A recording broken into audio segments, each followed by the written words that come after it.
This is Cerebral Cinema. Movies of the mind.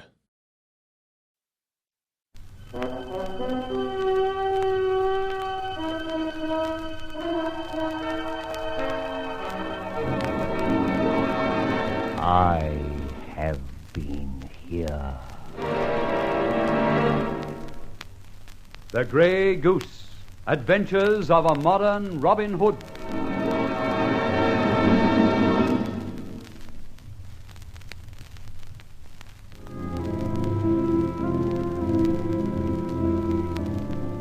Let me introduce myself. Roland Fletcher, adventurer. Somewhat of an enigma, I'm told. An enemy of the social order? Definitely. Let me tell you, then, of the adventure that commenced with my meeting with Barbara Favisham. A lovely moonlight night on a lonely road, the powerful Daimler purring along its way to London, when... Well... Drama at midnight. Shots. A woman screams. Despair, agony, or triumph? I wonder which.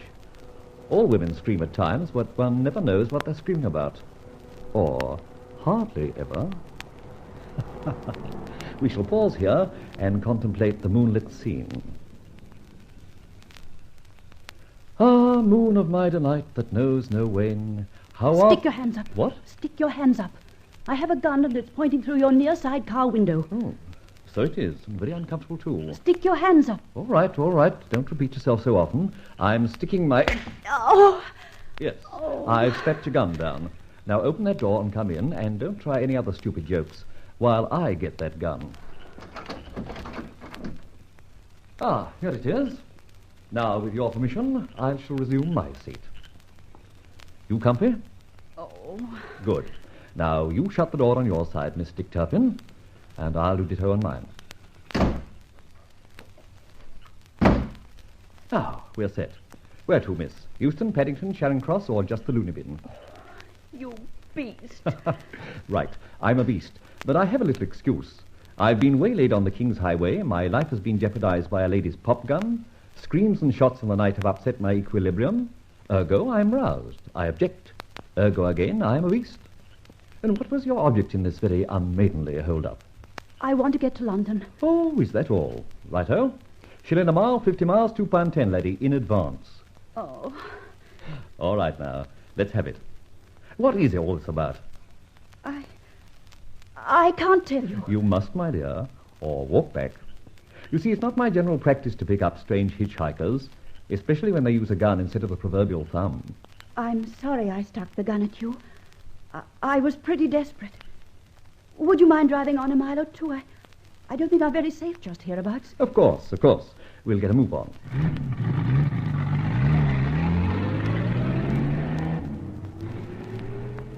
Now, spill the beans. Oh, wait, you haven't any other guns or daggers about you, have you? Certainly not. What do you think I am? Well, frankly, I don't know. I think for my own safety I ought to search you. You wouldn't dare. How could you stop me? I suppose I couldn't. Cad. No, you couldn't. But somehow I believe you've contributed your full quota to the disarmament policy. I assure you. All right, let's cut the cackle and get at some understanding. I'm Roland Fletcher. My license is in the glove box if you want confirmation. And now, you. My name's Winnie Mayfield. Oh, thanks for your candor. I notice your handbag has the initials BF. BF, of course, standing for Winnie Mayfield. And again, of course, for something I'm too much of a gentleman to utter. You are definitely a beast. All right, then, my name's Barbara Favisham. Does that mean anything to you? Doesn't even ring a bell. Wait, Favisham? My hat now. Yes. My father is Brian Favisham, now in Dartmoor for a term of 12 years. For fraud, gulling the public, conversion of funds, the whole lot. Oh, sorry. But he's innocent. Ah. He is. He's a victim of a bunch of sly, unscrupulous rats who are now sitting back in ease and luxury while the only honest man in the syndicate has taken the... Rap is the word. Rap. Listen, I have letters, documents, and all sorts of things at home that can prove it. But I'm so helpless. A girl knowing nothing of big finance. I've sworn I'll get the rights of things, and I'm going to get every one of those men till I prove everything. One by one, they're going to pay. Well, what do you think? For heaven's sake, say something. Brian Favisham had a fair trial. Yes, but he was the victim, the whipping boy for these men. Look at this paper. A list? Yes, a list of robbers. The 40 thieves. Strange. What is? Barbara, you're on a losing wicket, I think. But you're a crusader in a fashion.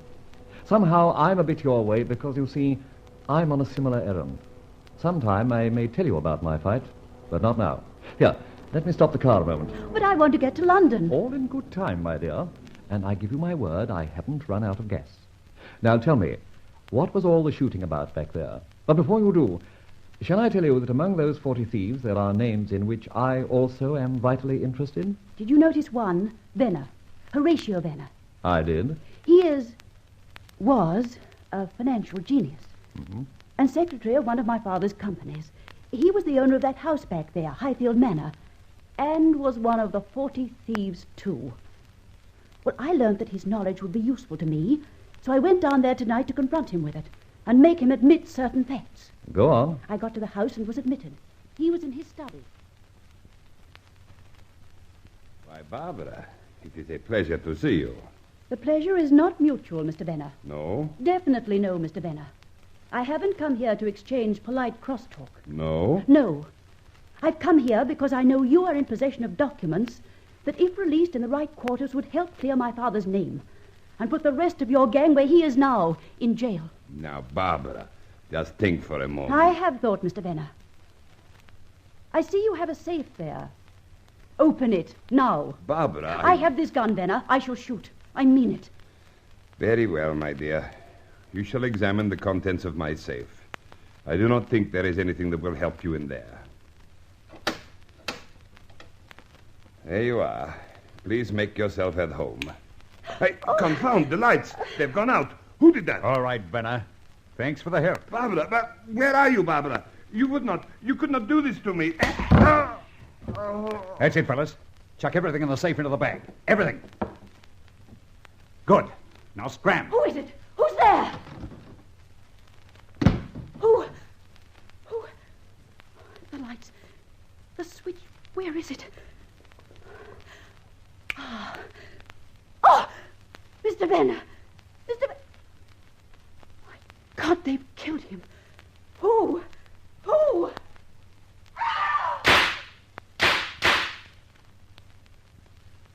A very graphic description, my dear. Did you see the intruders? Oh, didn't I tell you they switched off the lights? Of course. Sorry, you did. And don't ask silly questions. No, I must remember that. And then what happened? They, or whoever it was, had crushed his head in. I screamed. Yes, I heard that.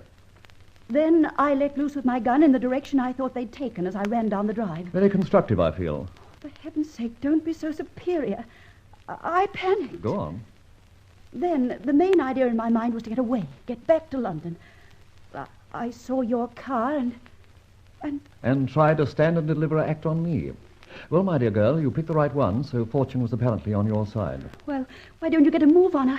I want to get back home. My dear idiot, you're not going to London or home yet. We've got to go back to that house. No! Yes. You've left a dead man behind you, and heaven knows what other incriminating factors. We must pay a visit to Highfield Manor. Come on. But... Shut up. It's only a mile or two.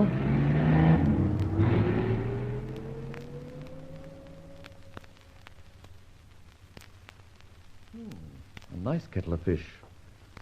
One dead man, coshed very severely on the napper. Come here, Barbara. I can't. Don't be an idiot. Look at this man. Yes? That's your friend, your late friend, Horatio Venner? Yes. Now, think back. This is urgent. Did you have a drink, a cigarette, or touch anything here? I had a cigarette. Where's the butt? Did you finish it? Yes. I think I put it in that ashtray. Oh, for God's sake, Satan from fools, and that means women. Get that butt and shove it in your purse, bag, or pocket. Good. No drinks? No. Good. No fingerprints on glasses. Did you touch anything else? Anything at all? Probably. The chair arm, I think. I was sitting here. Give me that silk scarf you're wearing. Thank you. Now to do a bit of dusting. Must I stay and look at that? Yes, you must. And that can't do you any harm. So don't be squeamish. Now, cast your mind back. Have you touched anything? Anything else? No. No, I don't think so. Think. Don't be a fool. Have you? No. Oh, the press button, the doorbell, and the switch. Oh, marvelous. Dr. Watson, as a helpmate to Sherlock Holmes, you'll be a complete loss. All right, we can clear out from here, and as we go, wipe the jolly electric button. Okay? Okay. Now up the road, leaving one dead man, one empty house, and one more mystery for our good friends, the county constabulary. Shut the door. Of course. Can we go now? Yes. After? After what? After you wipe the bell push, idiot. What's that? That, my dear, is a grey goose feather. I'm just inserting it in your nearly incriminating bell push. Why? Why? A little conceit, a foible, if you wish, of mine. Have you ever heard of the famous cliché, Queen Elizabeth slept here? Of course. But what's that got to do with Highfield Manor and your feather? My feather means... I have been here. Now for the road, Barbara. And thence, who knows?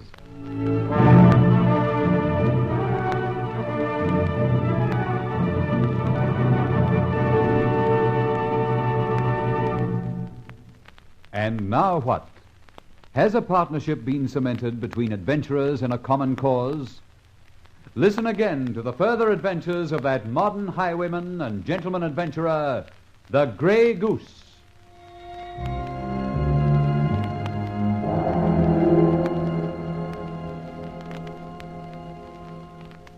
Cerebral Cinema hopes you have enjoyed this movie of the mind.